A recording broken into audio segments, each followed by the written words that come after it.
I gotta tell you, I gotta share with you that I'm just really delighted that I stayed home this weekend. I don't know who's gonna watch these videos. It doesn't matter if no one watches it. If I only get 6 views or I only get 1 view, it doesn't matter. Because this is actually something I could look back upon and encourage myself, because it's really important to do that sometimes. It's important to encourage yourself. But anyway, back to prayer. If you think about it, if you put yourself in the shoes of a parent, if you're not already a parent, and you pretend you are a parent, and you have the most cutest kid in the world, and the sweetest little kid, or they could be bad, so it doesn't matter. You have a kid, and you really care about this kid, right? And you want them to be a big boy or a big girl, and you want them to do things for themselves, but you don't want them to forget that it's okay to need you. Because a lot of times, it's, they'll say, I'm a big boy, I can do it for myself. I don't need you to help me, even though they really do need you.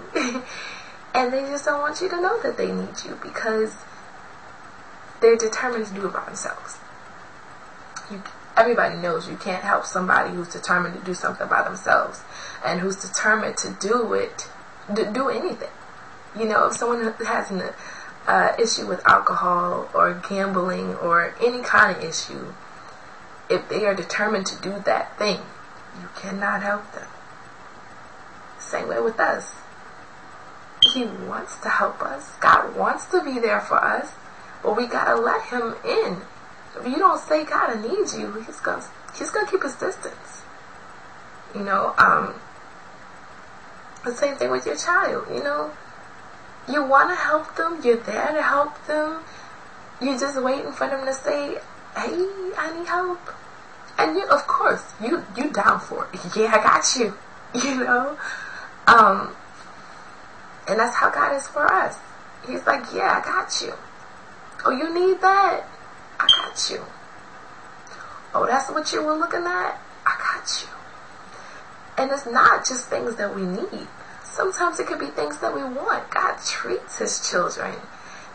There's a verse in the Bible. Oh my gosh, I gotta find that verse. When I find it, I'm gonna put it in the description. But there's a verse that he says, if you're something along the lines of, if your earthly parents can give you good treats or give you good things, how much more will your Father in heaven treat you or give to you? And there's another verse that says that God will not hold anything good from you. If it's yours, it is yours. If there's nothing that no one else can do to stop that from being yours. If God has it for you and it's in his plans for you, like I said before, to us, our plans change.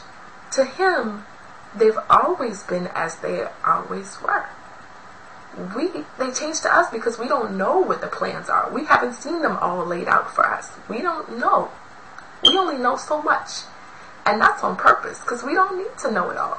So if we knew it all, we'd be crazy. Not just crazy, but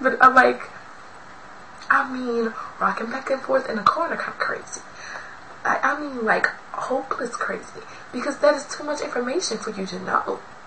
Too much information for any of us to know. But I guess I'm ending this on the note that in the grand scheme of things, all that matters is that you trust and you love the Lord. If you're down for him, he'd be down for you. And just out of the woodworks, I'm going to bless you because you're my child. You don't even have to be on your best behavior. You don't have to be on your P's and Q's. I'm going to take care of you because you're my child. And sometimes it could go down to the point if you don't even ask, but he knows you need it bad enough and you just won't fix your lips to ask, he help you anyway. You gotta love a God like that.